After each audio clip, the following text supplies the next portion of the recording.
नमस्कार दोस्तों, मैं सीए उमेश शर्मा आज डिस्कस करने वाला हूँ हाई कोर्ट ऑफ मद्रास का बहुत इम्पोर्टेंट जजमेंट। ये है डी वाई बिथेल एंटरप्राइजेस का। और इसके अंदर जो इशू डिस्कस हो रहा है वो बहुत इम्पोर्टेंट है। वो ये है कि जो आईटीसी है सेक्शन 16 का सीजीएसटी एक्ट का, can it be disallowed and recovered from recipient without recovering first from supplier if the supplier fails to pay tax to government। तो दोस्तों, ये एक बहुत इंपॉर्टेंट डिस्कशन हम करने वाले हैं आज, क्योंकि ये जजमेंट जो है हमको राहत देने वाला है कि जो परचेसर रहता है, जो रेसिपिएंट रहता है, उसका आईटीसी डायरेक्टली डिसअलाउ कर देना ये एक ऑप्शन है, या पहले सप्लायर से रिकवरी के सारे प्रोसीडिंग्स कर ले और उससे रिकवर नहीं हुआ तो ही फिर बाद में बायर से वो आईटीसी रिवर्स करके रिकवर करे। तो कौन सा ऑप्शन है गवर्नमेंट अथॉरिटीज के पास? तो चलो देखते हैं क्या डिस्कशन है इस जजमेंट के अंदर। और हाल ही 24 फरवरी 2021 को ये जजमेंट आया है। तो पिटिशनर यानी purchaser has purchase goods from one Charlies and his wife Shanti. फिर पिटिशनर्स ने substantial portion of sales consideration वो पे किया है बैंकिंग चैनल से। उन्होंने पेमेंट करते वक्त टैक्स यानी जीएसटी कंपोनेंट जिसका उन्होंने आईटीसी लिया है वो भी पे कर दिया था सप्लायर को। फिर बाद में जब इंस्पेक्शन हुआ किसका, वो जो सप्लायर है चार्लीज एंड कंपनीज का, उसके वाइफ का, तो वहां पर ध्यान में आया कि उन्होंने गवर्नमेंट को टैक्स नहीं पे किया है। और फिर बायर के पास में नेसेसरी एक्शन हुई डिपार्टमेंट के तरफ से। तो पिटिशनर ने, बायर ने ये सबमिट किया है कि हमने तो सारा पैसा भर दिया, हमने तो चार्ल्स और उसके वाइफ को टैक्सेस का भी पैसा दे दिया है, तो फिर हमारे ऊपर कैसे इंक्वायरी? आपने उनके ऊपर क्या इंक्वायरी की है? तो उनको भी इन्वॉल्व करो। तो चार्ल्स और उसके वाइफ को भी इन्वॉल्व करो। उनके क्या रिकवरी के ऑर्डर्स है वो पहले पास करें, और लेवी एंटायरली हमारे ऊपर लाने के बजाय पहले चार्ल्स और उनके वाइफ यानी सप्लायर के ऊपर आना चाहिए। ये कंटेंशन रखा गया था हाईकोर्ट के सामने। तो दोस्तों, हाईकोर्ट ने क्या जजमेंट दिया? तो ये यहां पर उन्होंने बताया कि the tax has not reach to the government kitty. तो ये जो लाइबिलिटी है जीएसटी डिपार्टमेंट मे हैव, तो यहां पर शल वर्ड नहीं है, may have eventually born by one party either the supplier और द बायर। यानी पहले तो सप्लायर से वसूल होना चाहिए, फिर आप बायर को हाथ लगाइए। In the case on hand, यानी ये जो केस सामने आई है उसके अंदर respondent does not appear to have taken any necessary action against this seller. यानी ये सेलर के अगेंस्ट कोई एक्शन ली नहीं गई है, ऐसा ये केस इन हैंड के ऊपर दिखता है। When it comes out that the seller has collected tax, यानी चार्ल्स और उसकी वाइफ शांति, इन्होंने परचेसर से टैक्स कलेक्ट किया है, पैसा कलेक्ट किया है, पर ये रेमिट नहीं किया है गवर्नमेंट डिपार्टमेंट को, तो ये उनके ऊपर पहला सीरियस और स्ट्रिक्ट एक्शन लेना चाहिए था। That apart the inquiry in the question, the Charles and his wife ought to have been examined, they should have been confronted। यानी ये जो बायर है उन्होंने ये कहा कि पहले सप्लायर के ऊपर कन्फंट्रेशन, उनकी इंक्वायरी होना जरूरी है, उसका क्रॉस एग्जामिनेशन होना जरूरी है। बिकॉज द रिस्पोंडेंट यानी जो डिपार्टमेंट है उन्होंने ये स्टैंड लिया है कि गुड्स रिसीव नहीं हुए और ये जो आईटीसी है वो आपको नहीं मिलेगा क्योंकि सप्लायर ने टैक्सेस पे नहीं किया है। तो रिस्पोंडेंट ये कह रहा है, डिपार्टमेंट ये कह रहा है कि there is no movement of goods. तो ये जो एग्जामिनेशन है Charles and in his wife का, तो ये तो और भी नेसेसरी हो जाता है क्योंकि मूवमेंट ऑफ गुड्स भी नहीं है। तो फिर आपने सप्लायर को क्यों नहीं वेरीफाई किया या उनसे क्यों नहीं इंक्वायरी नेसेशिएट की? तो फिर पिटिशनर्स जो बायर्स है उन्होंने इंसिस्ट किया कि ये हमारे को समझ में नहीं आ रहा है कि हमने जब बोला कि ये जो सप्लायर है उनका प्रेजेंस, चार्लीज और उसका वाइफ का, उनकी इंक्वायरी का, ये हमारे सामने प्रेजेंट करे, उनके ऊपर क्या रिकवरी एक्शन ली गई है। तो कोर्ट ने ये कहा कि the impugned order suffer from certain fundamental flaws. और वो क्या फ्लॉज है? The imputed orders are squashed and matters are remitted back to the file of respondent, यानी डिपार्टमेंट को ये ऑर्डर वापस भेज दी गई और उनसे ये कहा गया कि up to the stage of reception of reply from the petitioner herein will hold good. Inquiry will alone have to be held fresh, and the said inquiry, Charles and his wife will have to be examined as witness. Parallelly, the respondent will also initiate inquiry against Charles and his wife, Shanti petitioner, यानी petition is allowed. तो ये बहुत important judgement है, क्योंकि हमारे पास में कई ऐसे केसेस है जहां पर बायर के ऊपर आईटीसी रिवर्सल करके फोर्सफुली उनसे टैक्स कलेक्ट किया जाता है। तो यहां पर एक पुरानी केस लॉ भी आई थी, जो विजयाना एजेंसीज की केस लॉ है, जो वैट की केस लॉ है, वो भी यहाँ पर रेफर हुआ था। और यहाँ पर जजमेंट देख के ऑनरेबल GR स्वामीनाथन सर ने क्या कहा, तो वो भी हम थोड़ा देख लेंगे। तो ये कुल 17 बायर्स थे जिन्होंने ये चार्लीज एंड कंपनी से इनसे परचेस किए थे रबर शीट्स।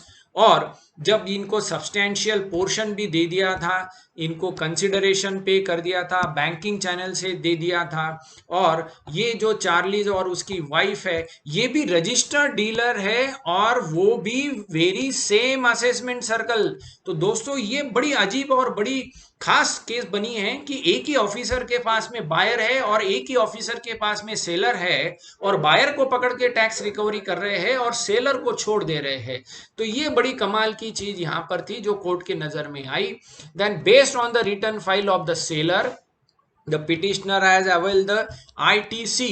और बाद में जब इंस्पेक्शन में ये ध्यान में आया डिपार्टमेंट को कि टैक्सेस गवर्नमेंट को पे नहीं हुए, फिर ये होने के बाद में वो पिटिशनर्स यानी बायर के पास गए, उनके रिप्लाईज लिए। तो उनका स्टैंड ये था कि हमने तो सारा पैसा चार्लीज एंड कंपनी को दे दिया है, उनके वाइफ को दे दिया है। अनफॉर्चुनेटली उनके ऊपर कोई रिकवरी की एक्शन की नहीं गई है, और उनके जो ऑर्डर पास की गई है उसके अंदर पूरी एंटायर लायबिलिटी बायर के ऊपर डाल दी है। तो ये चैलेंज किया गया था इस कोर्ट के अंदर। और फिर यहां पर जो गवर्नमेंट काउंसिल है, जो गवर्नमेंट के एडवोकेट्स है, उन्होंने क्या पॉइंट आउट किया ये भी बहुत देखना जरूरी है दोस्तों, क्योंकि यहां पर उन्होंने लिखा है कि पिटिशनर ने ITC लिया है और वो गवर्नमेंट को रिमिट होने वाला था टैक्स, पर सप्लायर ने वो भरा नहीं है। तो पिटिशनर के पास में कोई प्रूफ नहीं है कि वो सप्लायर के पास गया। तो डिपार्टमेंट ने जो इंक्वायरी की है वो सही है और वो बायर से रिकवर होना चाहिए, क्योंकि respondent can not be faulted for ITC reversal and it can be reversed, and ITC can be reversed and amount can be collected from the petitioner। तो ये जो पुराना वैट का जजमेंट था वो भी यहाँ पर रेफर हुआ।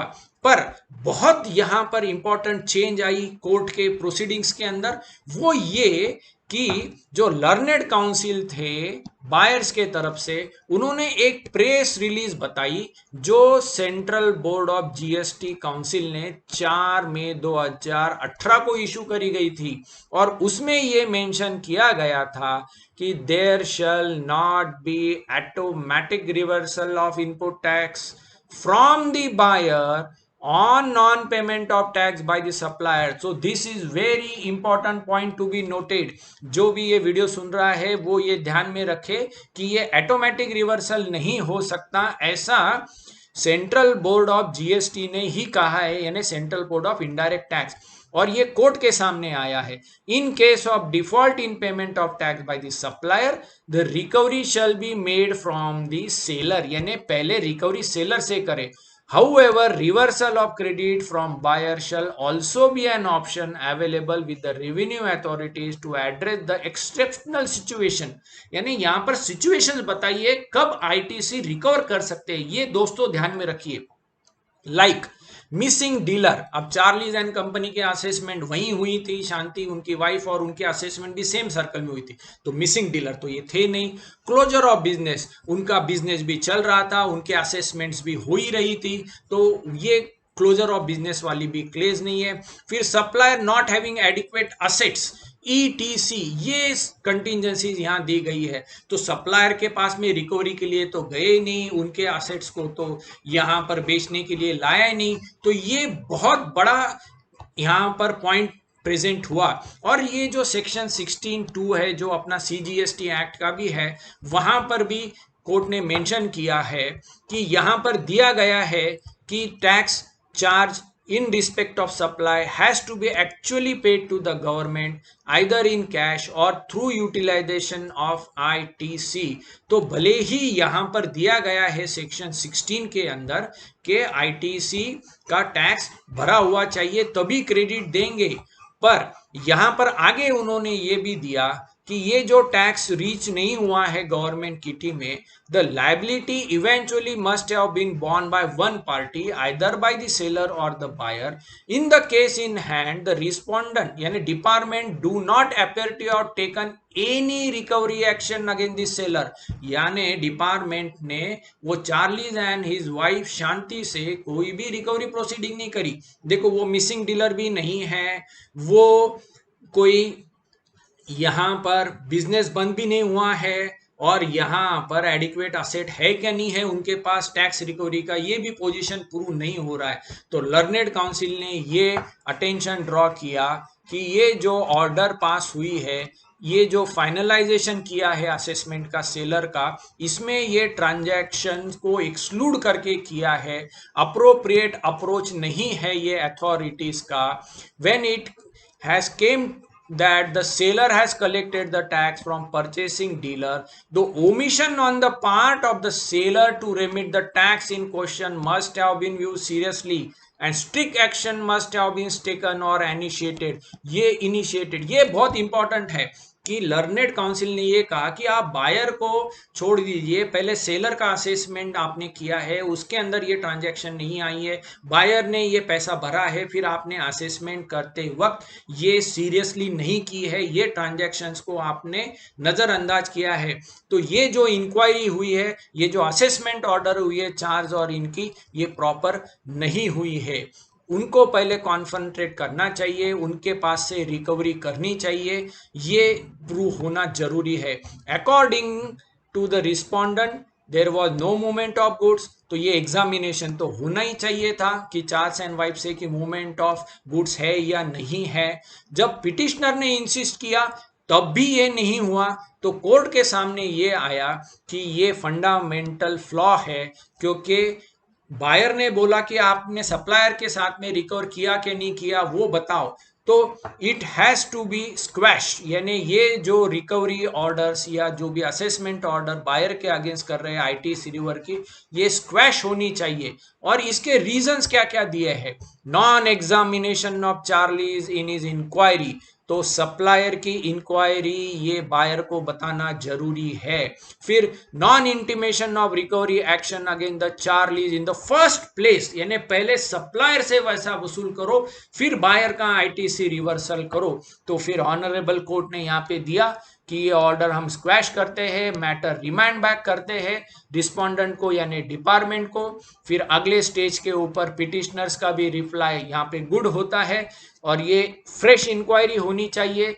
चार्लीज एंड शांति जो कंपनी है, जो सेलर है, उनको भी यहाँ पर विटनेस में आना चाहिए और रिकवरी उनसे पहले होनी चाहिए, और ये स्क्वैश करके उन्होंने आगे इसको भेज दिया। तो दोस्तों इसमें से हमने क्या लेना चाहिए, पहले कि सेक्शन 16 के हिसाब से सेलर से पहले टैक्स कलेक्ट करें, उनके साथ में आपने क्या रिकवरी एक्शंस किए हैं वो देखे, और उसका प्रूफ मिलने के बाद फिर बायर के पास में आए और फिर बायर का आईटीसी रिवर्सल आएगा। तो ये जो इंपॉर्टेंट जजमेंट है, इसमें stage 1 should be this, stage 2 ये हो सकती है। तो बहुत इंपॉर्टेंट जजमेंट हमको मिला है और इससे कई आगे लीगल बेस बनेंगे, फाइटिंग के लिए बेस बनेंगे। सिर्फ एक्सेप्शनल केसेस जो है, जहां पर supplier is missing, business is close, there is no adequate asset seller की, तभी ये बायर का आईटीसी रिवर्सल होगा। तो ये एक अच्छा जजमेंट है, इसको सब लोग पढ़ाई करें, अपने फैक्ट्स एंड फिगर्स देखें और फिर इसका यूज करें। Thank you.